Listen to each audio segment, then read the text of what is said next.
खूनी किस्म का चांद ग्रहण होगा, इनकलाबी किस्म का होगा, वो मामलात जो आपकी ज़िंदगी में आपकी जान नहीं छोड़ रहे। किसी से रिलेशन हो, चाहे किसी से ताल्लुक़ हो, चाहे वो गुर्बत हो, चाहे वो तंगदस्ती हो, जिस वक्त चांद ग्रहण शुरू हो जाए, ऐसा वक्त है कि बड़ी से बड़ी भी आपकी वन हाजत है, हर वो खराबी जो आपके असाब को परेशान करती है, आने वाले एक साल के लिए आपकी ज़िंदगी में बेहतरी को पैदा कर सकता है। अस्सलाम वालेकुम नाजरीन, सैयद मोहम्मद अली ज़ंजानी साहब से बेहतर कौन बता सकता है कि ये जो 7 तारीख को आने वाला चांद ग्रहण है, ये खूनी है, इनकलाबी है, या आपके किस्मत के कौन से ऐसे पहलू को ये टच करेगा और आपको कौन सी एहतियात करनी है। सैयद मोहम्मद अली ज़ंजानी साहब। बहुत शुक्रिया बुखारी साहब आपका। इस दफ़ा जो चांद ग्रहण लगने जा रहा है, इसकी सबसे बड़ी एक चीज़ ये है कि 7 तारीख को ये शुरू होगा रात 8:28 पे, और फिर 12 बजे के बाद जब डेट चेंज हो जाएगी, यानी 8 तारीख को रात 1:15 के करीब ऑलमोस्ट ये ख़त्म हो जाएगा।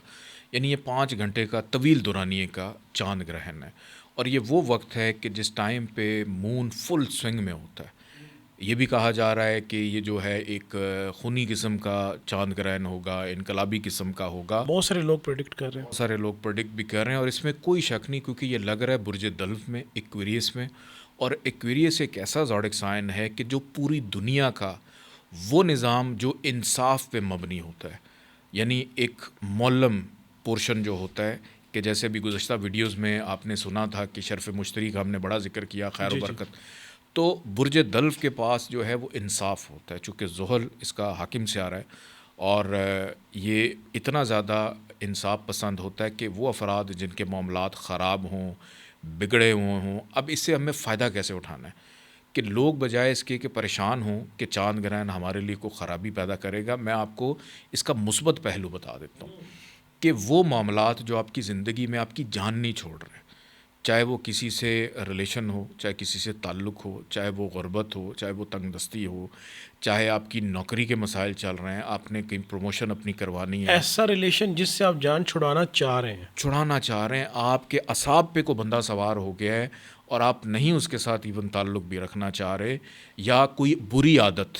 जैसे आप नशे का शिकार हैं या किसी लत का शिकार हो गए हैं, उससे जान छुड़ानी है।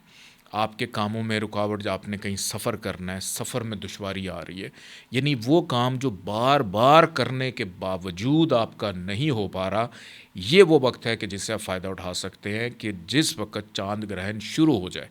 आपने करना ये है कि चूँकि इशा का वक्त होगा पाकिस्तान में, बाकायदा ये नज़र भी आएगा, आप इसको देख भी सकेंगे। ज़ंजानी साहब, मैं यही जानना चाह रहा हूँ कि इस वक्त में कौन सा ऐसा अमल किया जाए कि आप इसके असरात को अपनी ज़ात के लिए बेहतर तरीके से मॉडिफाई कर सकते हैं। जी बिल्कुल, उसके लिए सबसे पहले तो ये कि आपने इशा की नमाज़ अदा करनी है।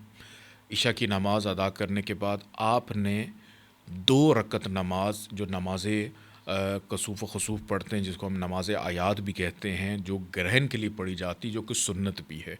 उस नमाज को आपने अदा करना है। उस नमाज के बाद आपने 2 नफल हाजत के भी अदा करने हैं। वो हाजत जो आपकी है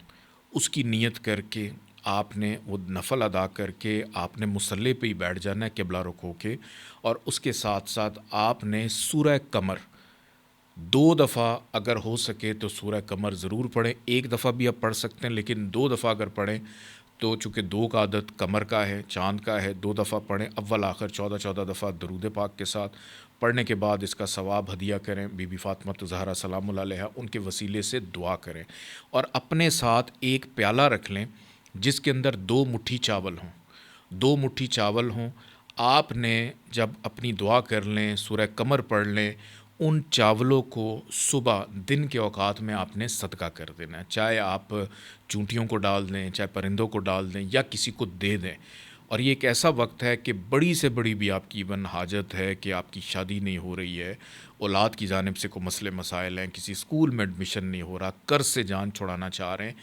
हर वो ख़राबी जो आपके असाब को परेशान करती है, माशरे में आपको जीने नहीं देती, उस वक्त से छुटकारे के लिए ये किया गया छोटा सा एक अमल